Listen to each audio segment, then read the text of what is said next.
ನರೇಂದ್ರ ಮೋದಿಯವರು ಮತ್ತು RSS BJP ಇವರೆಲ್ಲರೂ ಕೂಡ ನಾವು ಮೊದಲಿಂದ ಹೇಳ್ತಾ ಇದ್ದೀವಿ, ಪ್ರಜಾಪ್ರಭುತ್ವದಲ್ಲಿ ನಂಬಿಕೆ ಇಲ್ಲ ಇವರಿಗೆ,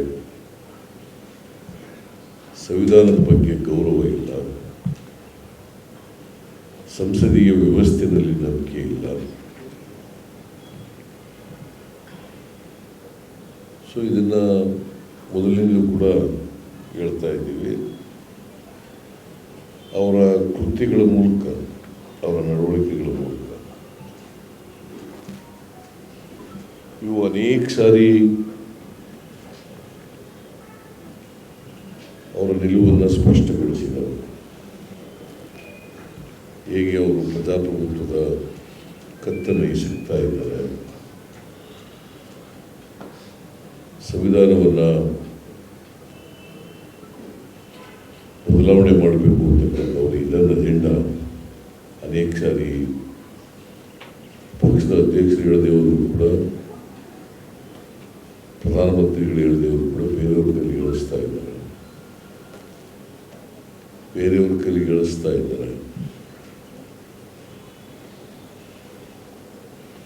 ಇದನ್ನ ಅಜೆಂಡಾ ಏನು ಅಂತಕ್ಕಂಥದ್ದು ಈ ದೇಶದ ಜನರಿಗೆ ಗೊತ್ತಾಗಿದೆ.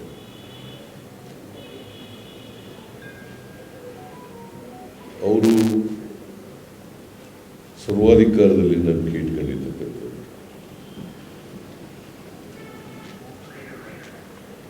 ಅನೇಕ ಪ್ರಸಂಗಗಳಲ್ಲಿ ಸರ್ವಾಧಿಕಾರವನ್ನು ಅವರು ಪ್ರದರ್ಶನ ಮಾಡಿರ್ತಕ್ಕಂಥದ್ದು ಈ ದೇಶದಲ್ಲಿ,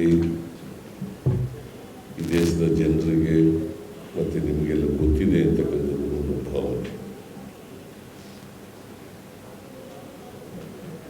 ಈಗಾಗಲೇ ಸುರ್ಜೇವಾಲಾ ಅವರು ಹೇಳದಂತೆ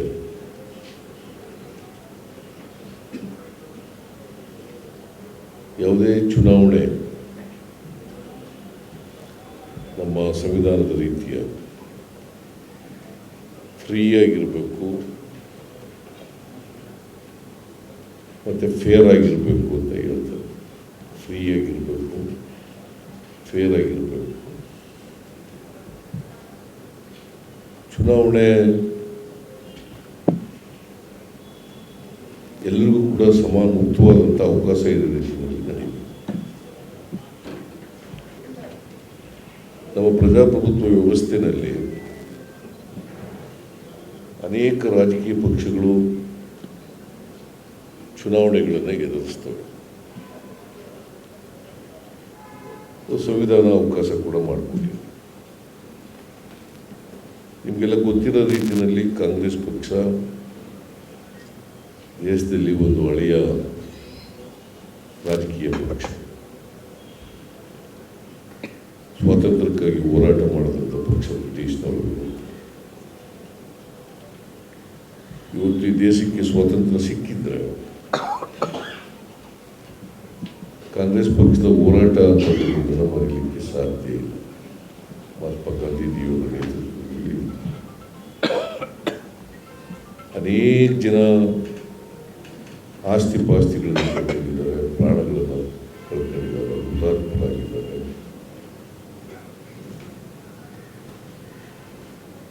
ಹಾಗಾಗಿ ದೀರ್ಘಕಾಲ ಸ್ವಾತಂತ್ರ್ಯ ಹೋರಾಟ ನಡೆದು ಬ್ರಿಟಿಷ್ನವರ ವಿರುದ್ಧ ಕೊನೆಗೆ ನಮಗೆ 1947 ಆಗಸ್ಟ್ ಮಧ್ಯರಾತ್ರಿಯಲ್ಲಿ ನಮಗೆ ಸ್ವಾತಂತ್ರ್ಯ ಸಿಕ್ಕಿದೆ.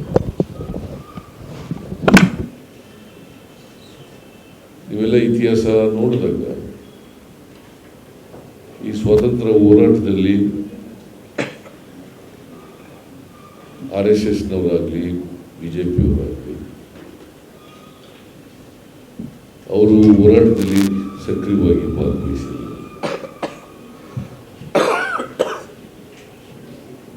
ಪ್ರಜಾಪ್ರಭುತ್ವದಲ್ಲಿ ಯಾವುದೇ ಪಕ್ಷಗಳು ಚುನಾವಣೆಗೆ ಸ್ಪರ್ಧೆ ಮಾಡಬಹುದು, ಚುನಾವಣೆಯಲ್ಲಿ ಗೆಲ್ಲಬಹುದು. ಯಾರಿಗೆ ಪಾರ್ಲಿಮೆಂಟ್ನಲ್ಲಿ ಬಹುಮತ ಇರ್ತದೆ ಅಥವಾ ಅಸೆಂಬ್ಲಿನಲ್ಲಿ ಬಹುಮತ ಇರ್ತದೆ ಸರಳ ಬಹುಮತ ಅವರು ಅಧಿಕಾರ ಮಾಡ್ಬೋದು ಸ್ಪಷ್ಟವಾಗಿದೆ. ಹಾಗಾಗಿ ಭಾರತೀಯ ಜನತಾ ಪಕ್ಷದವರು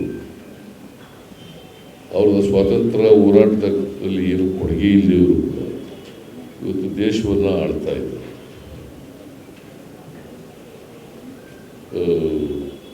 ವಾಜಪೇಯಿ ಅವರು 6 ವರ್ಷ ಅಧಿಕಾರ ಮಾಡಿದರು. ಈಗ ನರೇಂದ್ರ ಮೋದಿಯವರು 10 ವರ್ಷಗಳ ಕಾಲ ಅಧಿಕಾರ ಮಾಡಿದ್ದಾರೆ.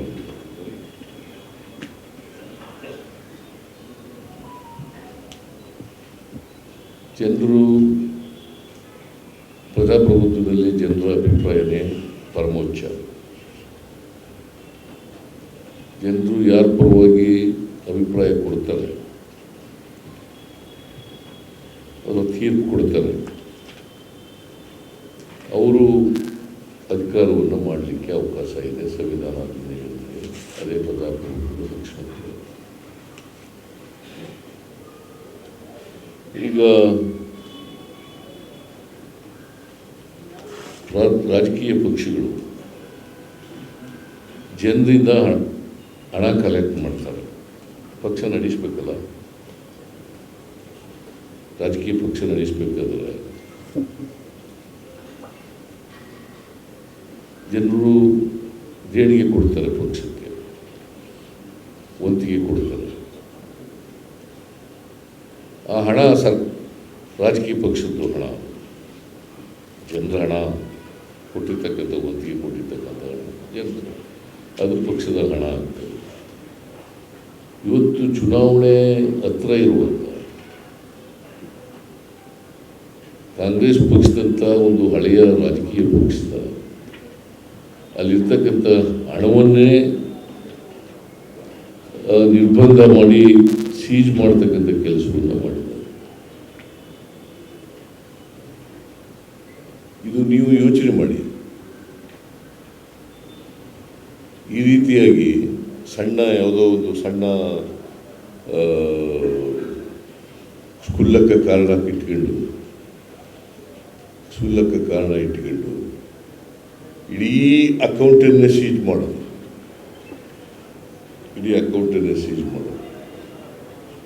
ಹಿಂದೆ ಯಾವಾಗಲೂ ಕೂಡ ಆಗಿಲ್ಲ ಸ್ವತಂತ್ರ ಭಾರತ. ಇದು ಮೊದಲನೇ ಬಾರಿಗೆ ಈ ರೀತಿಯಾಗಿ ಒಂದು ಪಕ್ಷದ ಇಡೀ ಅಕೌಂಟನ್ನು ಸೀಜ್ ಮಾಡ್ತಕ್ಕಂಥದ್ದು.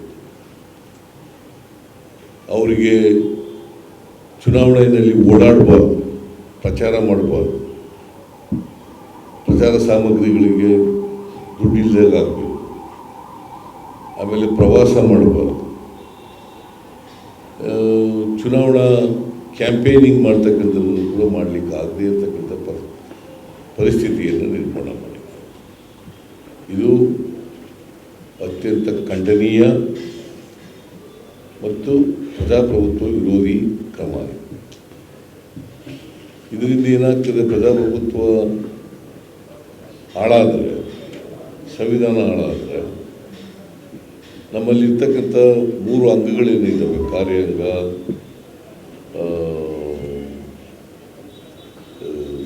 ಶಾಸಕಾಂಗ ಮತ್ತು ನ್ಯಾಯಾಂಗ, ಇವು ಕೂಡ ಹಾಳಾಗ್ತವೆ, ಇವು ಬುಡಮೇಲಾಗ್ತವೆ. ಸೊ ಈ ರೀತಿಯಾಗಿ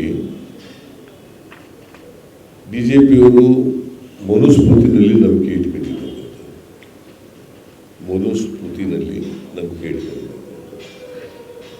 ಅಸಮಾನತೆ ಸಮಾಜದಲ್ಲಿ ಇರಬೇಕು ಅಂತಕ್ಕಂಥದ್ದು ನಂಬಿಕೆ ಇಟ್ಕೊಂಡಿದ್ದಾರೆ.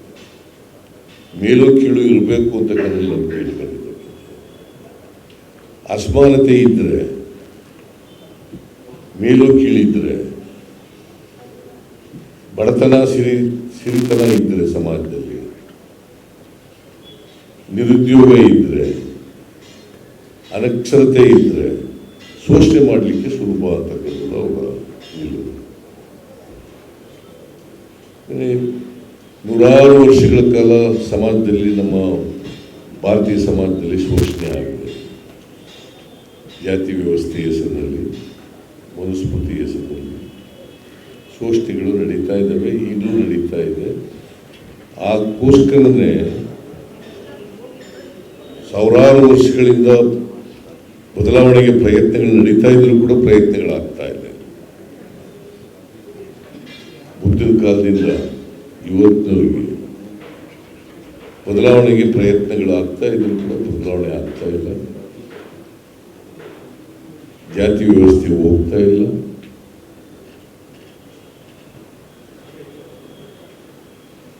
ಅಸಮಾನತೆ ತೊಲಗ್ತಾ ಇಲ್ಲ.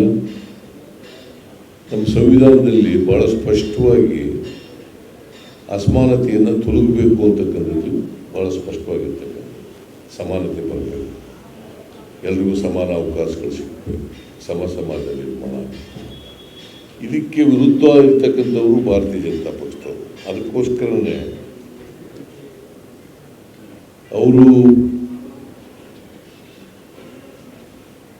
ಪ್ರಜಾಪ್ರಭುತ್ವ ವಿರೋಧಿಯಾದಂಥ ಕ್ರಮದ ಮೂಲಕ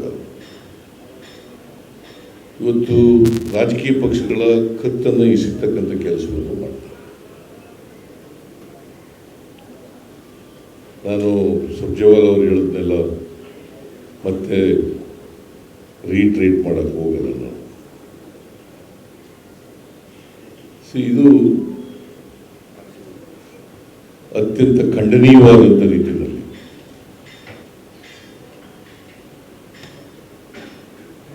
ಜನತೆಯ ಅಭಿಪ್ರಾಯಕ್ಕೆ ವಿರುದ್ಧವಾದ ರೀತಿಯಲ್ಲಿ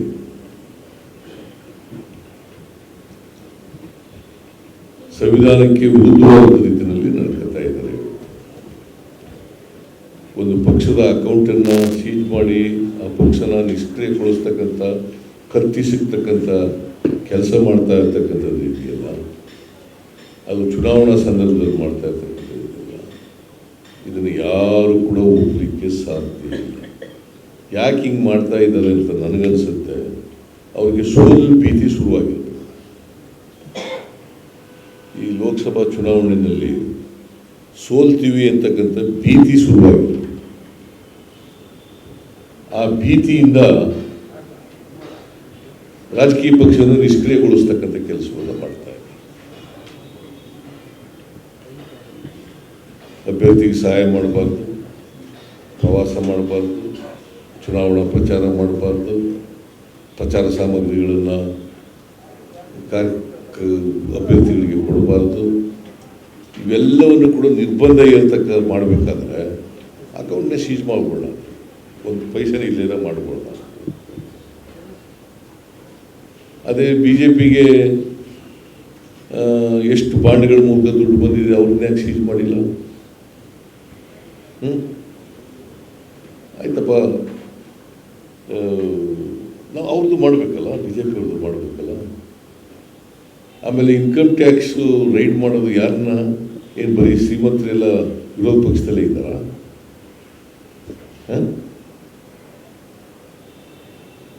ಅಕ್ರಮವಾಗಿ ಸಂಪತ್ತು ಗಳಿಸಿರೋರು ಬರೀ BJP ಇದರಲ್ಲಿ ವಿರೋಧ ಪಕ್ಷಗಳಲ್ಲೇ ಇದ್ದಾರೆ. ಏನು BJPಲಿ ಯಾರೂ ಇಲ್ವೋ?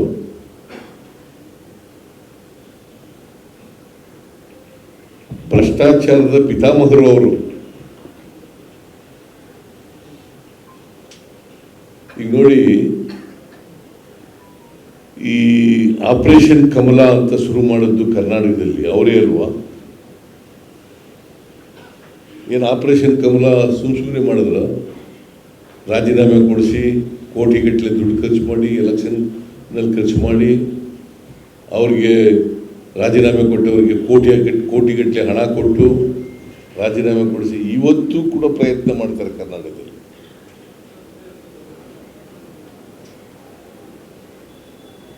ಅನೇಕ ನಿದರ್ಶನಗಳಿದ್ದಾವೆ, ನಾನು ಹೇಳಕ್ಕೆ ಹೋಗಲ್ಲ. ಈಗ 50 ಕೋಟಿ ಆಫರ್ ಮಾಡ್ತಾರೆ ನಮ್ಮ MLAಗಳಿಗೆ, ರಾಜೀನಾಮೆ ಕೊಡಿ, ಚುನಾವಣೆನೂ ನಾವೇ ಮಾಡಿಕೊಡ್ತೀವಿ, ರಾಜೀನಾಮೆ ಕೊಡಿ, 50 ಕೋಟಿ ತಗೊಳ್ಳಿ, ರಾಜೀನಾಮೆ ಕೊಟ್ಬಿಟ್ರಿ, ಆಮೇಲೆ ಚುನಾವಣೆ ಖರ್ಚಿಲ್ಲ, ನಾವೇ ಯಾವ ದುಡ್ಡು ಇದು? ಯಾವ ದುಡ್ಡು ಇದು? ಕಪ್ಪಣ ಅಲ್ವಾ? ಲಂಚದ ಹಣ ಅಲ್ವಾ?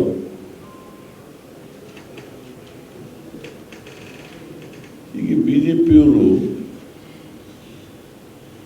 ಪ್ರಜಾಪ್ರಭುತ್ವದ ಎಲ್ಲ ಮೌಲ್ಯಗಳನ್ನೆಲ್ಲ ನಾಶ ಮಾಡ್ತಾ ಇದ್ದಾರೆ. ಸಂಸದೀಯ ವ್ಯವಸ್ಥೆಯನ್ನೇ ನಾಶ ಮಾಡ್ತಾ ಇದ್ದಾರೆ.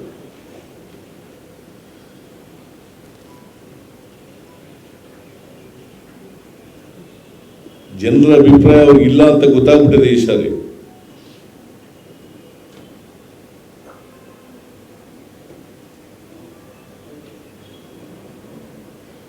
ಈ ಭಾವನಾತ್ಮಕವಾದ ವಿಚಾರಗಳನ್ನ ಎಷ್ಟು ದಿನ ಹೇಳ್ಕೊಂಡು ಇರ್ಲಿಕ್ಕೆ ಸಾಧ್ಯ ಆಗ್ತದೆ? 370 ಆರ್ಟಿಕಲ್ 370 ರದ್ದು ಮಾಡಿದ್ದೀವಿ. ಎಂಥದ್ದು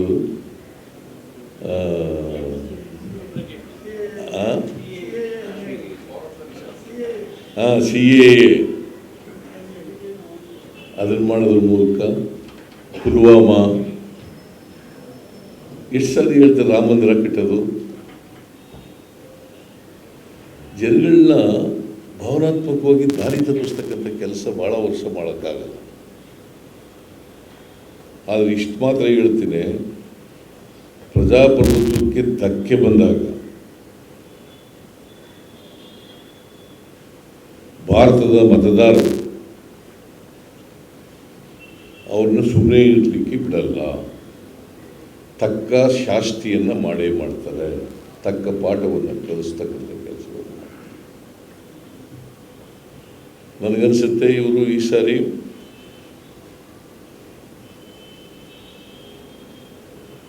ಜನ ಪಾಠ ಕಲಿಸ್ತಾರೆ ಅಂತ ಪೂರ್ಣವಾಗಿ ನನಗೆ ವಿಶ್ವಾಸ ಇದೆ, ನಂಬಿಕೆ ಇದೆ. ಕರ್ನಾಟಕದಲ್ಲಂತೂ ನಾವು ಕನಿಷ್ಠ 20 ಸ್ಥಾನಗಳನ್ನು ಗೆದ್ದೇ ಗೆಲ್ತೀವಿ. ನಾನು ಕೂಡಲೇ election commission, CBI, income tax, ED ಎಲ್ಲ ದುರ್ಬಲಗೊಳಿಸ್ಬಿಟ್ಟಿದ್ದಾರೆ. ಅವ್ರು ಹೇಳ್ದಾಗ ಏನು ಅವ್ರು ತಾಳತಕ್ಕಂತೆ ಕುಣಿತಕ್ಕಂಥ ರೀತಿಯಲ್ಲಿ ಈ ಸಂಸ್ಥೆಗಳೆಲ್ಲ ಕೆಲಸ ಮಾಡ್ತಾರೆ. ನಾನು ಈಗಲೂ ಕೂಡ ಎಲೆಕ್ಷನ್ ಕಮಿಷನ್ಗೆ ಒತ್ತಾಯ ಮಾಡ್ತೀನಿ, ಕೂಡಲೇ ಇಂಟರ್ಫಿಯರ್ ಆಗಿ ಇವತ್ತೇನು ಅಕೌಂಟ್ಸ್ನ ಸೀಜ್ ಮಾಡಿದ್ದಾರೆ ಅದನ್ನು ಮತ್ತೆ ಕಾಂಗ್ರೆಸ್ ಪಾರ್ಟಿಗೆ ರೆಸ್ಟೋರ್ ಮಾಡಬೇಕು ಅಂತೇಳಿ ಒತ್ತಾಯ ಮಾಡ್ತೀನಿ.